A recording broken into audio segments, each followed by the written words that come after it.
Hello, sa mapagpalang araw mga kaibigan, kapatid, panalig. So, kung papansin nyo po, meron tayo ng pulot ng putyukan, no? So, meron kasing nagtanong sa akin kung dapat ba pinapakain ng honey o pulot. In Bisaya, dugos ang tinatawag na panangga na bato na liklay. So, ito po ang patunay. Opo, kailangan. Kasi yan ang paborito ng mga gabay na naninirahan sa bawat kargada na nasa batong liklay. At ito yung gusto nilang pinapakain sa kanila. Yan. So, ito ang kadahilanan kung bakit tayo pag may kumukuha ng pulot, bumibili tayo agad para meron tayong pang sa mga liklay. Marami tayong liklay kaya kuha tayo nito. So, ang pulot ng putyukan kahit pa sa Biblia, ito talaga ginagamit bilang sa panahon ni Samson, ito ay pagkain niya. Panahon ni Kristo, pagkain din niya ito. Yan. Kaya kahit sa Biblia, kasama lagi ang pulot. Yan, ang honey. Isipin nyo, ang bawat isang kutsara ng pulot ay siguro mga 100 o hanggang 1,000 na putyukan ang nag-iipon nito. Yan.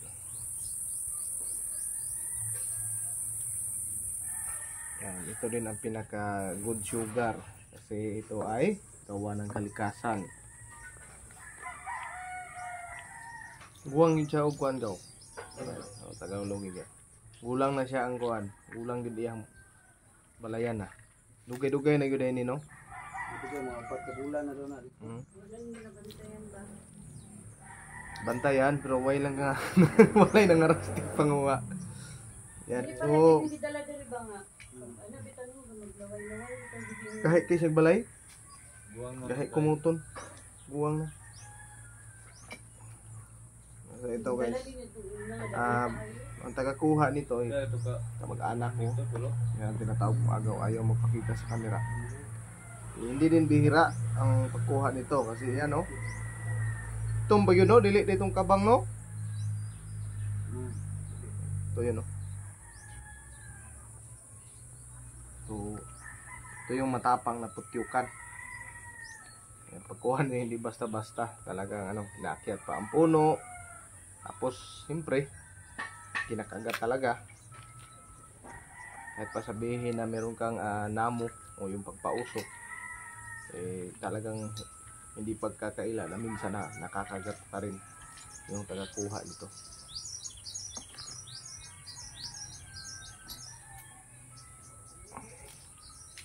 Yan.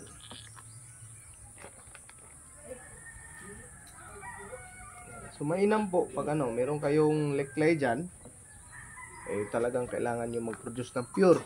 Totoong honey ha. Kayo bang totoong kayo yung maniwala sa mga benta-benta sa merkado. Kasi yung iba dyan talagang asukal lang yan na linuluto nila. Iba talaga yung pure pulot. Yan. Tingnan nyo no. Buwang na yung kuha na good gaw. Sapaw ng layer sa ilang kuhan gaw.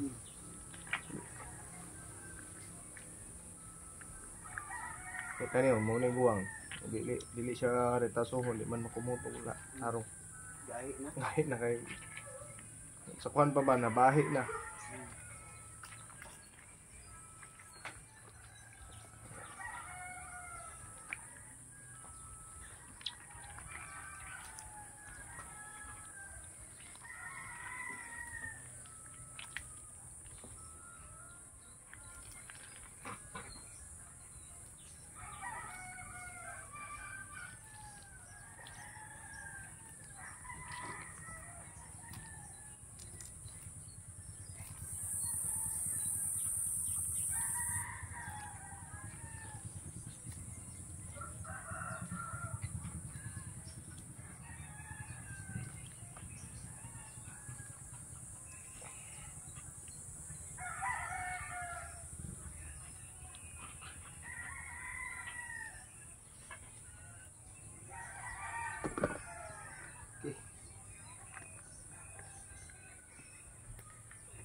Salamat ito mga kapatid, kaibigan. Itong sa iba, ginagamit ito na panghalina.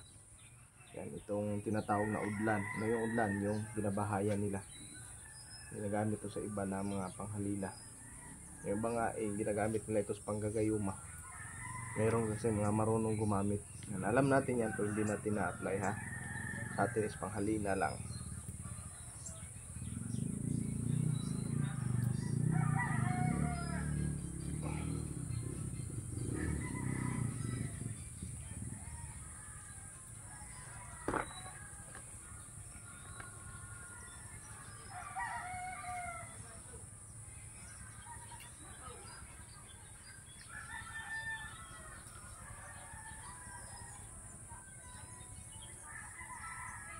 Yan.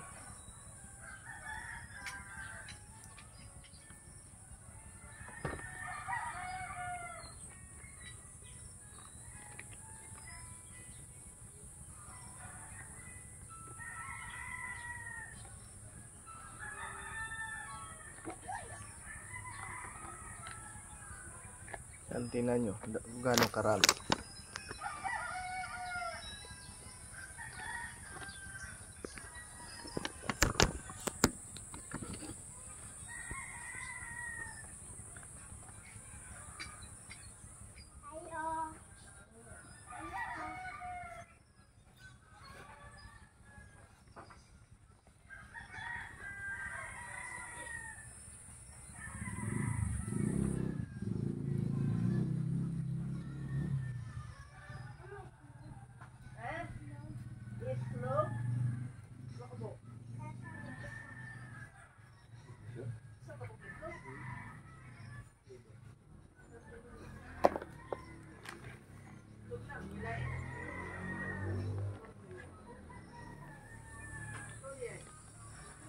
Ano na sabay sa rambol mo kamuhagaw. Wala. Ang trabaho na trabaho mo. Sabay siyang papa. Sira. Lang yang gusto ba DJ?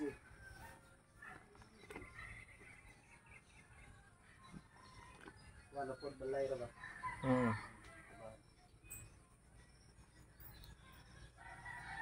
Makakontrata sa sinayawan guro.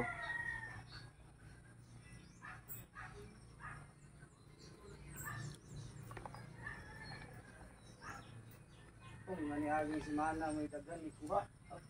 Mana na ba? Amo nakakuha. Ay bulan day.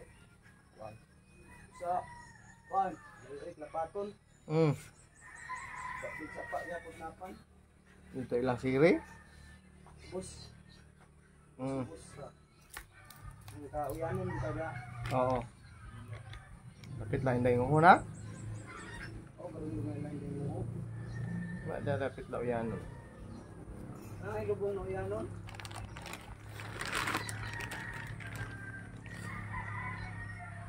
Ate,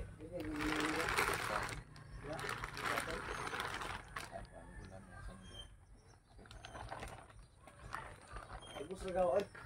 Ubus na rin, di. Kuan ba? Di sa lakuan. Nang ilanin. Hindi nga orang pangkat nila mo lapito ba? Bahada mo dalam kung ubus dito pa.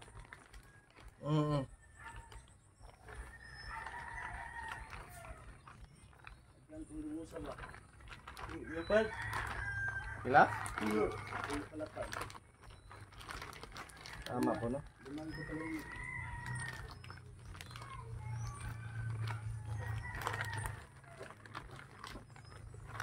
Ay, budwa ko lang nagbayo.